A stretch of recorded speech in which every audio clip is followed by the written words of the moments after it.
কেন কখনোই এমপি হতে পারেনি বিএনপির নেতা রুহুল কবির রিজভী এবং আগামী ত্রয়োদশ জাতীয় সংসদ নির্বাচনের প্রার্থীর তালিকায় নেই রুহুল কবির রিজভীর নাম। আসন্ন ত্রয়োদশ জাতীয় সংসদ নির্বাচনের জন্য ২৩৭ আসনের সম্ভাব্য প্রার্থীর নাম ঘোষণা করেছেন বিএনপি। সোমবার সন্ধ্যায় রাজধানীর গুলশানে অবস্থিত বিএনপি চেয়ারপারসনের রাজনৈতিক কার্যালয়ে সংবাদ সম্মেলনের মাধ্যমে দলীয় প্রার্থীদের নাম ঘোষণা শুরু করেন দলটির মহাসচিব মির্জা ফখরুল ইসলাম আলমগীর। তবে অবাক করার বিষয় হলো, বিএনপির সম্ভাব্য এই প্রার্থীর তালিকায় নাম নেই দলটির সিনিয়র যুগ্ম মহাসচিব রুহুল কবির রিজভীর। প্রার্থীদের তালিকা প্রকাশের আগে বিএনপির মহাসচিব মির্জা ফখরুল ইসলাম আলমগীর বলেন, আজ ২৩৭ আসনে আমরা সম্ভাব্য প্রার্থীর নাম ঘোষণা করলাম।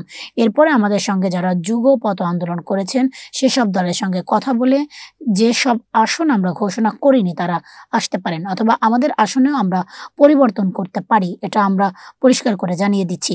একই সঙ্গে আমরা বলতে চাই, এটা আমাদের সম্ভাব্য প্রার্থী তালিকা। প্রার্থী তালিকা চূড়ান্ত করতে দুপুর 12:30টায় গুলশানে চেয়ারপারসনের কার্যালয়ে জাতীয় স্থায়ী কমিটির বৈঠক অনুষ্ঠিত হয়। বৈঠকে লন্ডন থেকে দলের ভারপ্রাপ্ত চেয়ারম্যান তারেক রহমান ভার্চুয়ালি যুক্ত হয়ে সভায় সভাপতিত্ব করেন। টানা 3.5 ঘণ্টা বৈঠকের পর সংবাদ সম্মেলনে আসেন বিএনপির মহাসচিব